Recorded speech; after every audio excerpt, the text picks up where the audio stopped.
Hey everybody, we're back working on the Mustang today. Colin's here today, and we had a big snowstorm a couple days ago, so there's a lot of snow out here. I'll give you a look. Yeah, get out the way.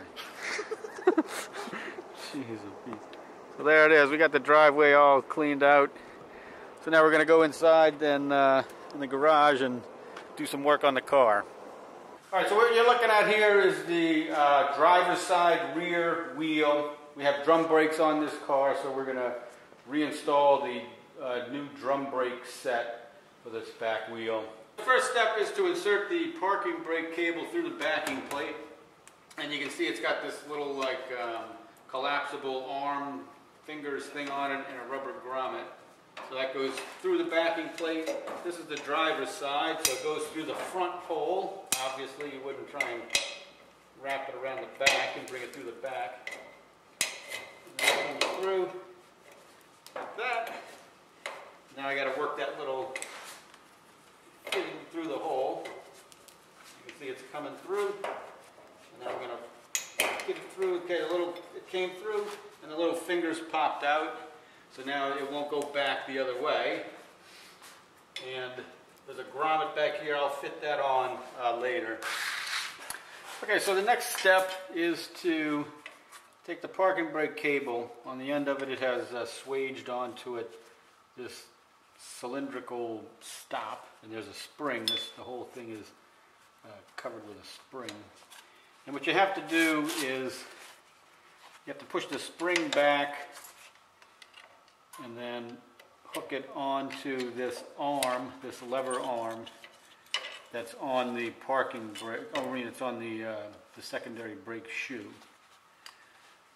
So let me show you how you can do it alone. If you take a needle nose pliers, or actually a wire cutter, and use the wire cutter as a pliers. I'm not going to cut the cable. I'm just going to use it to grasp that spring and then push it up the cable. Shove it up. As you can see, I've uncovered the cable behind the spring. I got to grab it closer to the end of the cable like that, so that when I push it up, I'll push this in here. There it is. Okay. So I did it alone. You can do it by yourself.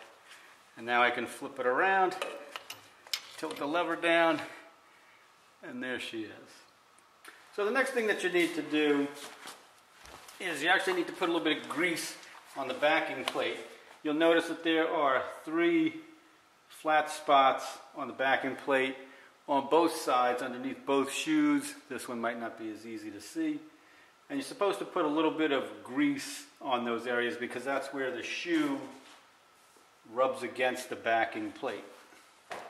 And so I use high temperature lithium grease. It's a high temperature grease because you're using it on your brakes and your brakes get really hot.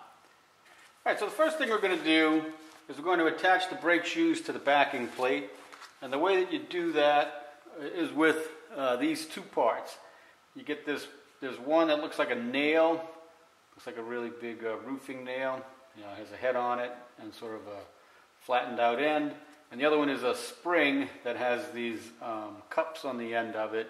And basically what you do is you put the nail through the backing plate. There's a hole right here in the middle of the backing plate. You put the nail through the hole like that. And then you're going to put obviously you're going to put the brake shoe on the nail. It's going to stick through a hole. And then we're going to take this clamp or whatever you want to call it. It has a spring in it. You put that through the nail, and then in order to get the other end of the nail to come through this spring fastener, you have to compress the spring, and then you turn it 90 degrees when you get it over the nail, and then it locks on. And they make a special tool. You can use a pair of pliers if you want to just push the end of the spring on, but I have this fancy little brake tool. You can buy these at, at any auto parts store. So there's the nail, it's through the hole. I'm going to hold the back of it with my finger so it doesn't fall out. It's on, I turn it, I let go, and that's it. So I'm going to put the other side on, same way as the one I just showed you using the same tools. Alright, so now that both of the brake shoes are on, the next step is to install, there's a cable that helps, that actuates the tensioner down at the bottom when you put on the parking brake. And the way that it works is there's a cable that goes on. I like to install the cable first. The shop manual tells you to put the spring on to the secondary shoe first, but I like to put the cable on first. When I put the spring on first, I find that it cocks the cable out at a bad angle, and it doesn't really sit right. The next thing we have is there's this little pivot piece, and it's a little bracket. There's a hole in the shoe right here for it. So we put the pin on this little pivot into the hole in the shoe, and that's it. It just pushes in there. There's nothing to hold it, no fasteners or anything. And what happens is the cable goes around this stud at the top of the brakes. The cable comes then around this pivot point, and it'll pull off if you don't have the it tensioned right. But this goes into the hole like that. Your cable goes over the stud, comes around this little guy here like that, and then there's a hook on the end of this, and that hook's going to go around the adjuster lever, so it goes into the adjuster lever like that. There's another hook on the end of the adjuster lever that goes through this big hole on the back of the shoe, and that's pretty much it for the cable. The next thing we're going to do is we're going to take the big spring. There are 3 more springs to install. These 2 pretty much look the same, and then there's one that's really different. So you can tell which one you want. You want the one that looks really different.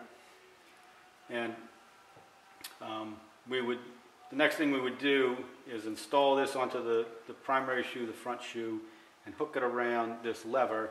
But if we do that right now, it's going to pull everything off of where we have it. We really need to install first the spring that goes into the secondary shoe and goes around the stud to hold everything on. Spring goes in the hole like this, twist it around, and then you just have to stretch the spring over to the stud. If you were really strong, you'd probably do it with your fingers, but for the rest of us, they make a tool. You can use a screwdriver, anything that you really want to pry it over, but I have this little spring brake tool thing, and I bent mine into a hook because it makes it easier to take the springs off. But to put it on, the end of the tool has like a little cutout in it that rests on this stud. So all you do is you put the spring around it like that, put the little cutout onto the end of the pin, and you pull it over. And I'm going to make sure that this cable is basically where I want it. There we go.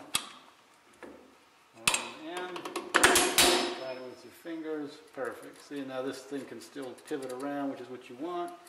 That's not coming out of the hole. Before I do any more work down here at the bottom of the shoes, because the next step is going to be to install a spring that's going to connect the 2 shoes together. There's this lever that keeps the primary shoe and the secondary shoe apart from one another up at the top. And it has a spring that goes over the end of it. And the question is, well, how do you know which side the spring goes on? Which side do you put it on? And the answer is you put it on the long side. That's why it's long. And it has these 2 little cutouts in it, so the spring has a place to sit. All right, so just to clarify that the spring goes towards the front end of the car here on the driver's side, not towards the end with all of with the little cable and everything.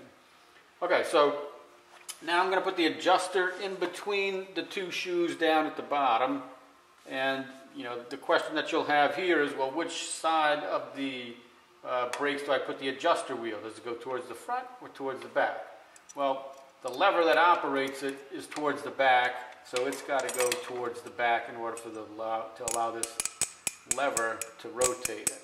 Let's put this in here, and you can see I got it closed up all the way, so I have as much The shoes can be as close together as they can. I like to get it in between the two shoes and then just open it up just enough to hold it, but not too much. Because the farther apart you hold these shoes right now, you got to stretch the spring in the next step to overcome that distance. So it's loose, but it's not too loose because you don't want it to constantly fall out. So what we're going to do now is make sure the cable is in the right position. You want the cable around the little groove in this pivot piece, not behind the pivot piece, between the pivot and the brake. You want it, there's a groove in the saddle around the edge of it. You want the cable in the groove. It's hanging down here. It's got the hook on the bottom. You want the adjusting lever. You just hook it on there. That's all it does. There's a hook on the bottom of the adjusting lever. There's a big hole in the shoe. You put the hook in the hole. If the arm for the parking brake is in the way and it prevents the hook from seating, just push this lever in and then pull that piece forward. It'll go in. And now we're going to take this big blue spring and we're going to stick it in the hole on the shoe, the primary shoe, the front shoe, and then we're going to take a tool and we're going to pull it over and hook it. I know you can't see it. We'll come around with the camera and hook it on to that same, yeah, I'll take this out of here for a second. We're just going to hook this guy into this hole. And the other end of this spring is going to go into this hole on the brake. So the way you put these springs in, you take the hook end and you put the hook end through the hole and you just turn it over 90 degrees. Now it's in the hole, it's not going to come out. Now we just have to stretch the spring into the eye of the hook. All right, so I'm going to try and pull this over now. And hook it in there. All right, so that's it, it's on. This guy's almost good at the top. So that's good. The last step will be to install the final spring onto the primary shoe. So I'm going to take the spring, put the end of it in, turn it over 90 degrees, and now I just need to use the spring tool to pull this over the top. Can't do it by hand.